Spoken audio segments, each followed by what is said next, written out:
Olá, boa tarde. A primeira palavra tinha chegado, é jornalista.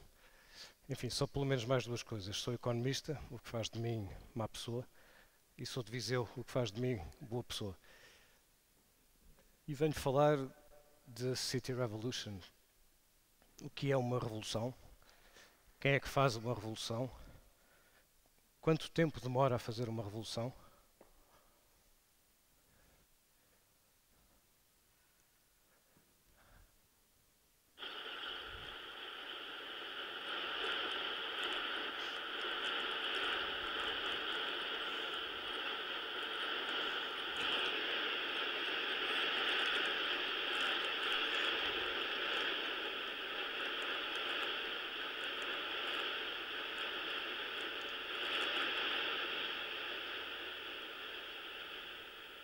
Vinte e sete segundos.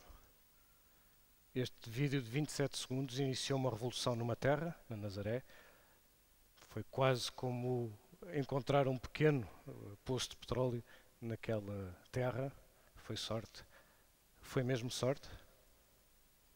Já vamos voltar. Nós vamos falar de megacidades, de grandes cidades, de pequenas cidades. Isto é Tóquio, é a maior cidade do mundo, Lisboa e Viseu. Há uma tendência crescente e pronunciada pelas megacidades, cidades com milhões de habitantes, isto é, à escala, a dimensão em população de cada uma destas cidades à escala, ou seja, em Tóquio cabem quase 20 Lisboas, Tóquio tem 35 milhões e cabem mais de 100 Viseus. Há muitas preocupações sobre este crescimento das megacidades e há um projeto chamado 19-20-21, que é um projeto que analisa esta tendência e que parte deste princípio de que 19 cidades no mundo terão mais de 20 milhões de habitantes neste século XXI. E é um projeto que basicamente visa preparar aquilo que é uma pressão, quer demográfica, quer de consumo de recursos energéticos, alimentares, quer até do ponto de vista sociológico, o que vai ser viver nestas megacidades para as quais o globo neste momento não está preparado. E eu vou mostrar alguns slides cuja fonte é este projeto e que começa no ano 1000. Qual era a maior cidade no ano 1000? Alguém sabe? Ou alguém quer arriscar? Era perto. Era perto de onde estamos. Era na Península Ibérica, era em Espanha, era Córdoba, com 450 mil habitantes. Nesta altura, a população mundial estava basicamente concentrada na Ásia, no Médio Oriente, e em 1500, portanto já no final da Idade Média, a maior cidade do mundo já era Pequim, com 672 mil habitantes. Nessa altura, a maior cidade europeia era Paris, que era a oitava maior do mundo. Apesar disto, a concentração da população ainda era na mesma zona. Em 1800, portanto, estava Portugal perto de começar as suas guerras liberais. Pequim era ainda a maior cidade do mundo e pela primeira vez ultrapassava 1 milhão de habitantes. Nessa altura, Londres já era a segunda maior cidade e a primeira europeia, naturalmente. Mas nesta altura, portanto há 200 anos, menos de 3% da população mundial vivia em cidades. E a grande maioria das pessoas nascia e morria sem nunca pisar, sem nunca ver uma cidade. Foi há 200 anos. Em 1900, portanto há 100 anos, 150 milhões viviam em cidades e Londres era a maior delas todas. Apesar disso, nessa altura já havia não só migração para as Américas, Nova Iorque já era a segunda maior cidade e havia 5 das 10 maiores do mundo que estavam na Europa. Paris, Berlim, Viena e Manchester. Manchester, que como Londres, fica em Inglaterra. Nos 50 anos seguintes, Londres e Nova Iorque disputaram essa liderança e em 1950 Nova Iorque já era a cidade mais populosa. Nessa altura, Londres tinha sido ultrapassado e já só Paris Portanto, só Londres e Paris eram cidades europeias que estavam neste top 10 das maiores cidades do mundo, sendo que já aparecia uma grande cidade na América do Sul, que era Buenos Aires. Isto em 1950. E em 2005, que é quando termina este estudo, Tóquio, como vimos, era a maior cidade do mundo e não havia no top 10 nenhuma cidade europeia. A primeira cidade europeia era Paris, que era a número 19 do mundo. Hoje somos 7 mil milhões, cerca disso, no mundo, e naquela altura, em 2005, 3 mil milhões viviam nas cidades. Reparem, em 100 anos passámos de 150 mil pessoas a viverem em cidades para 3 mil milhões de pessoas a viverem em cidades. Isto é um quadro das Nações Unidas que mostra as duas linhas, a população rural e a população urbana, cruzaram-se neste momento. Nós estamos neste momento a viver à altura em que há mais pessoas pela primeira vez na história da humanidade, há mais pessoas a viver em cidades do que pessoas a viver fora delas, no mundo rural. E em 2030 seremos já 8 mil milhões e em 2050 prevê-se que 2/3 desta população viva em cidades. Passamos, portanto, a ser uma espécie urbana. E passamos a ser uma espécie urbana que caminha para uma relação e inter-relação, sobretudo entre cidades, mais até do que entre países. Passamos a ser em que as cidades passam a ser não apenas polos económicos e polos de indústria e de comércio, mas sobretudo polos de cultura e polos de conhecimento. O que traz uma enorme pressão não apenas sobre infraestruturas, mas sobretudo sobre a sustentabilidade e sobre a existência de recursos até para nos alimentarmos, até para o consumo de energia sobre todo o mundo. Bom, falámos das megacidades, falemos das grandes. Para falar das grandes e para falar de cidades como Lisboa, faço uma pausa ou um parênteses de 2 minutos para falar de economia. Como é que está a Europa no mundo? Nós estamos completamente obcecados com a austeridade que começa daqui a um mês, com o orçamento que é cumprido ou não. Hoje ouvimos um jornal alemão anunciar que 2 líderes europeus estão a preparar um tratado instantâneo, é só juntar água para entrar em vigor daqui a um mês. Portanto, estamos completamente ensimismados com as nossas crises, o que é normal, mas se dermos um passo atrás e observarmos isto do ponto de vista do fluxo histórico, o que estamos a viver é um fenómeno bastante mais profundo do que esse. Isto é uma fotografia em Atenas, à frente do Parlamento grego. Aquilo que nós vivíamos, como eu dizia, é uma afirmação dos países emergentes contra um declínio daquilo que por facilidade chamamos de países ocidentais, Europa e os Estados Unidos. Nós sempre esperamos que os BRIC, como nós chamamos, agora BRICS por causa da África do Sul, que emergissem. O que não estamos à espera é que fosse desta maneira. Mas há aqui uma boa notícia, que há milhões de pessoas, há centenas de milhões de pessoas que estão a passar de um nível de subsistência e de pobreza absoluta para a classe média. São centenas de milhões de pessoas que estão a passar na China, no Brasil, nos BRICS, como eu dizia, e isso é um fenómeno civilizacional incrível. E é aí, e é nessas regiões, que há e vai haver crescimento económico. Não é nos Estados Unidos, não é na Europa, não é no Japão, é nestes sítios onde existe essa emergência. Porque o mundo, quando nós falamos de déficit externo, que é a raiz do problema português, por exemplo, o mundo não tem déficit. No mundo não há déficit, o mundo está todo em equilíbrio. O que há uns países com déficit e outros com superávit. E o que tem o maior e o mais gigante superávit é precisamente a China. Os BRICS não são todos iguais. A África do Sul apenas está a começar. A Rússia não teve o crescimento que se esperava e é um país não só poderoso, mas perigoso. Não é sequer uma opinião, é um facto. A Ossétia do Sul foi invadida 2 vezes.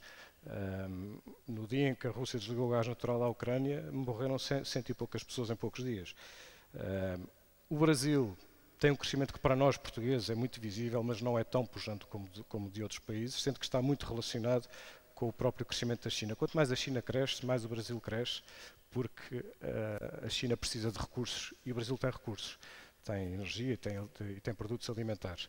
É a China, de facto, que tem um comportamento incrível, com os seus próprios problemas internos, sobre como é que consegue acomodar o crescimento de tanta gente, sobretudo num país, como sabemos, não é uma democracia, e que está virado para o mercado externo muito mais que para o mercado interno e, portanto, tem graves problemas de infraestruturas de saúde, por exemplo.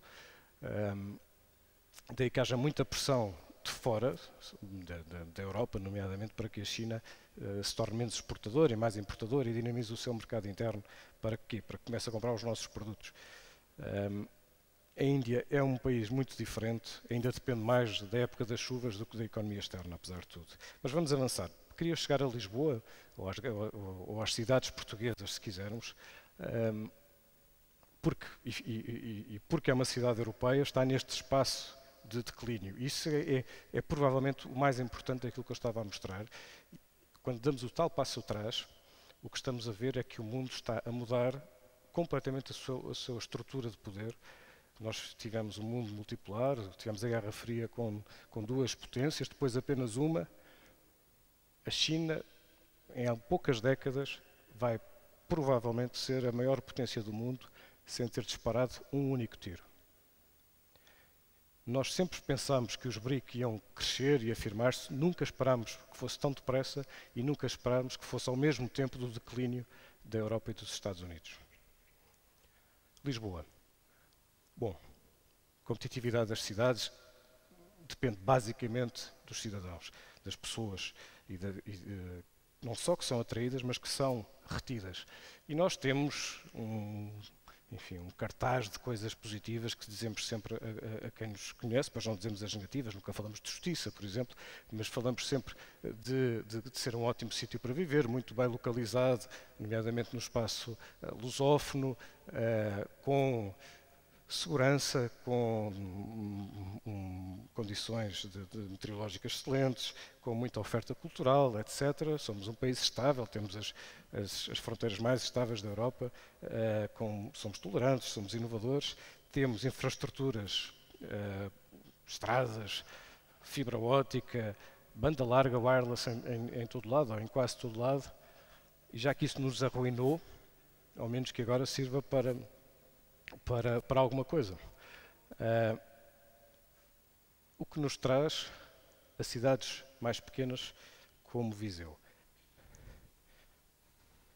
Como é que as cidades pequenas, nesta tendência das megacidades e das grandes cidades, como é que cidades mais pequenas, que espaço têm? Bom, eu volto ao vídeo, porque esta onda pôs a Nazaré no mapa do mundo.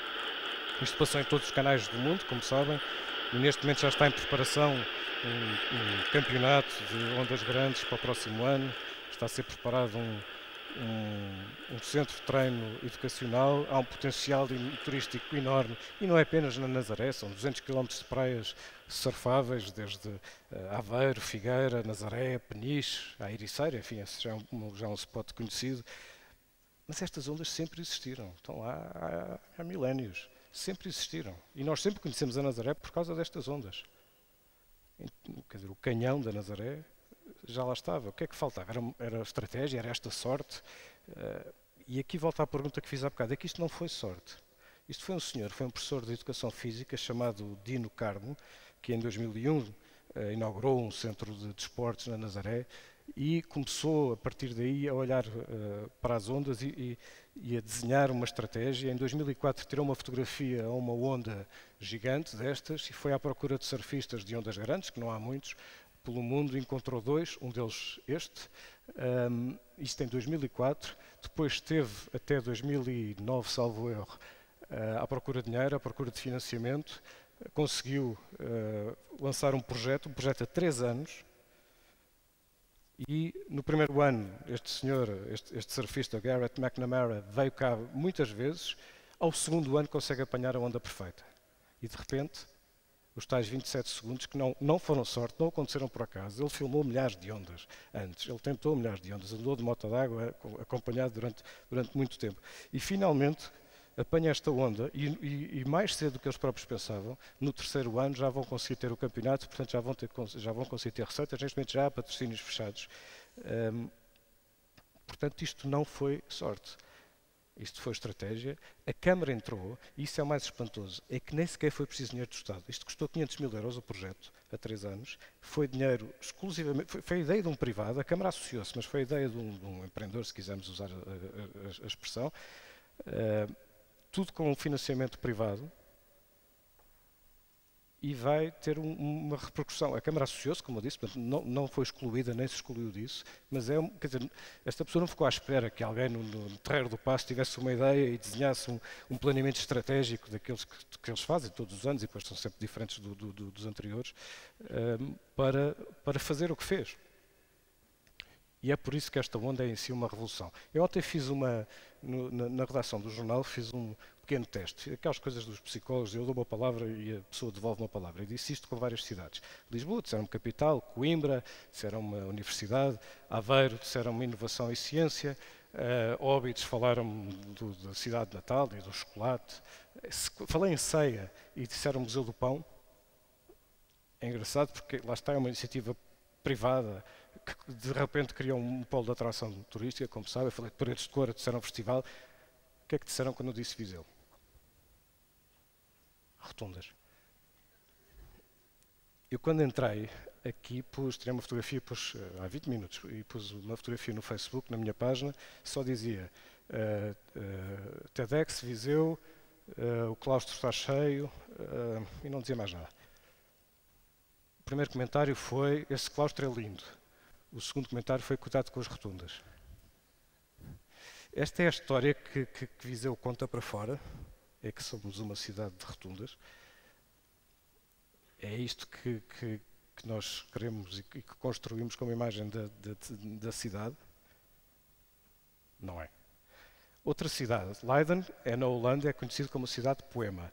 A única coisa que fizeram foi encheram toda a povoação com poemas de todo o mundo, escritos eu vou repetir o slide, escritos assim, aliás, nas línguas originais, portanto, nas línguas de todo o mundo, e neste momento, isto é visitado por milhares de pessoas que gostam de poesia, chegam lá, têm um roteiro para ver todas as paredes e por aí fora. Há um festival anual que junta muita gente. Portanto, Leiden criou a sua história, provavelmente não a tinha, e criou ela própria uma história, e hoje tem uma história, incluindo isto é o único poema português que lá está, que é de Álvaro de Campos, Fernando Pessoa, que está aqui nesta parede.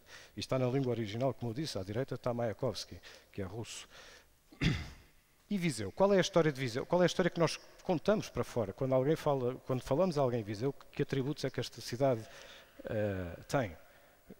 São mesmo as rotundas? Não tem que ser, porque, em boa verdade, esta cidade tem uma história incrível. Eu vivi 18 anos em Viseu e vivo há 20 em Lisboa. Portanto, conheço todos os defeitos e todas as virtudes de cada uma das duas cidades em termos relativos. E não preciso dizer o que é que cada uma delas tem de melhor do que a outra e o que é que Viseu tem de melhor e que é impossível ter num sítio como Lisboa, e tem a ver sobretudo com a qualidade de vida e sobretudo com as relações humanas e face a um desenraizamento muito grande que existe em cidades como Lisboa.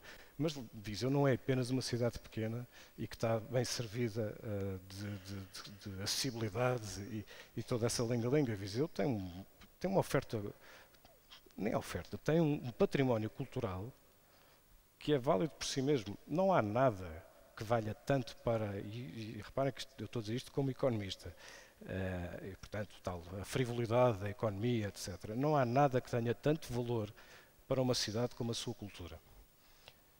Olhem para a Itália, olhem para Verona. Verona, eu já estive em Verona. Verona tem um património histórico muito grande e que é maior do que o de Viseu. Tem um coliseu, mas toda a gente vai a Verona ver uma varanda da Julieta, que nunca existiu, mas está lá uma varanda. À porta ou cá embaixo está uma estátua da Julieta, que nunca existiu, e as pessoas vão todas lá para pôr a mão na mama da Julieta, que não sei se existiu, sendo que a mama direita, não lembro qual delas é, está polida porque é a que dá sorte. Então toda a gente vai a Verona para pôr a mão da mama da estátua de uma senhora que nunca existiu. Isto é cultura, isto é... Porquê? Porque Shakespeare escreveu sobre uma cidade que era Verona, porque Shakespeare nunca escrevia sobre cidades inglesas, embora fossem sempre sobre cidades inglesas que ele estivesse a falar, escrevia sempre sobre cidades, sobretudo até de outros países, da Dinamarca, como Hamlet, etc.